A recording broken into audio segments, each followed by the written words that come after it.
एक headline miss हो गई वो मेहुल चोकसी वाली, वो बड़ी हेडलाइन है एक्चुअली। वो आज तो वाइट पेपर्स ने भी उसको हेडलाइन बनाया है, वो भी हाँ। इम्पॉर्टेंट है। उसकी वजह से देखते हैं आज कुछ और पीएनबी जैसे स्टॉक्स में कुछ और इम्पॉर्टेंट मूव्स आते हैं या नहीं आते हैं। खैर एक चीज़ मैं बताऊं आपको, अब आते हैं हम आज के मार्केट पर। और अब एक चीज़ है, देखिए, एक डोनाल्ड ट्रंप अब फेस सेविंग बयान देंगे। मैं देख रहा था आज सुबह सुबह 3-4 फेस सेविंग बयान दिए गए हैं कि ये मतलब बिल्कुल सब कुछ नॉर्मल नहीं हुआ है अभी भी हम फेक मीडिया इज़ रिपोर्टिंग कि हमने वापस ले लिया है, ऐसा कुछ नहीं है।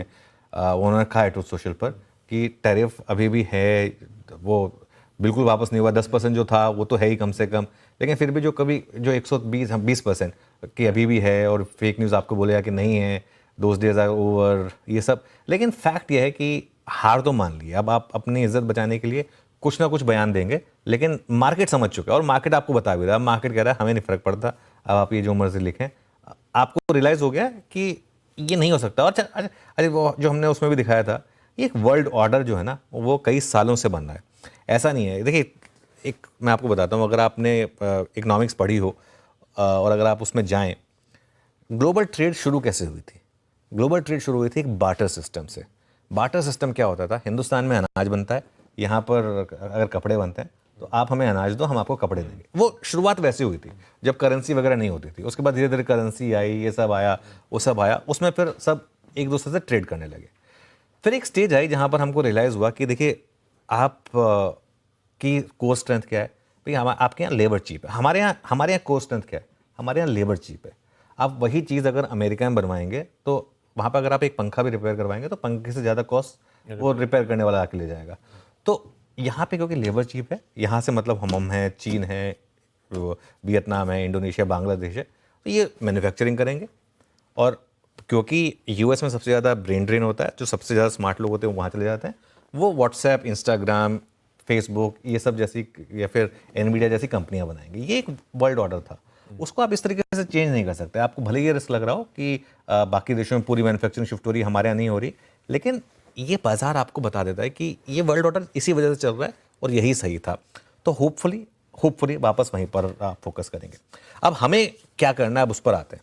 हमें क्या करना है आज, और मैं सिर्फ ये अभी बात आज की कर रहा हूँ, कुछ देर में हम बात करेंगे कि ओवरऑल क्या करना है, लेकिन आज आप फोकस करें उन स्टॉक्स पर जहां टैरिफ की वजह से सबसे ज़्यादा गिरावट आई थी और जहां पर उन्होंने यूटर्न मारा है। उसका सबसे बड़ा एग्जांपल है ऑटो कंपोनेंट शेयर्स। यहां मुझे लग रहा है आज बड़ी कवरिंग हो सकती है। संवर्धन, टाटा मोटर्स, सोना बीएलडब्ल्यू, ये मुझे लग रहा है आज के हीरो ऑफ द डे हो सकते हैं। और ये ऐसे स्टॉक्स हैं जिन्हें मुझे लग रहा है कि इवन गैप अप के बाद भी अगर आप चाहें तो चेस कर सकते हैं। ऑब्वियसली जो भी करें आप अपने हेजेस वगैरह के हिसाब से करें। मेटल एक और पॉकेट है जहां मुझे लग रहा है कि एक अच्छी रैली हो सकती है यहाँ पर। साइंस थे फ्राइडे को मेटल्स में, ऑलरेडी 4% ये सब भागे थे, लेकिन गिरे कितने थे आप ये देखिए। 52 वीक हाई से 52 वीक लो पे आ गए थे ऑलमोस्ट काफ़ी स्टॉक्स। डॉलर इंडेक्स अभी भी 100 के नीचे है। अच्छा, कुछ सेलेक्टिव फार्मा स्टॉक्स में भी मुझे लग रहा है लोअर लेवल से रिकवरी आएगी। आज फार्मा स्टॉक्स हो सकता है नीचे खुले, लेकिन वहाँ पर भी मुझे लग रहा है कि शायद लोअर लेवल से थोड़ी सी रिकवरी आएगी। हाँ, कुछ फार्मा स्टॉक्स और डिक्सन जैसे शेयर्स यहाँ पर वो थोड़ा सा, मैं आई थिंक लोग कंफ्यूज हो रहे हैं, मैं इसलिए मतलब दोनों में चुनिंदा लिख दीजिए आप। कुछ फार्मा शेयर होंगे जहाँ पर प्रॉफिट बुकिंग आएगी हायर लेवल से, और डिक्सन जैसे शेयर्स हैं यहाँ पर भी हायर लेवल से थोड़ी प्रॉफिट बुकिंग आएगी। हो सकता है थोड़ी सी एफएमसीजी में भी प्रॉफिट बुकिंग आ जाए, क्योंकि थोड़ा सा लोगों ने जो रिस्क ऑफ था उसके वजह से थोड़ी सी एफएमसीजी में बाइंग की थी, वहाँ पर भी थोड़ी सी प्रॉफिट बुकिंग आ जाए।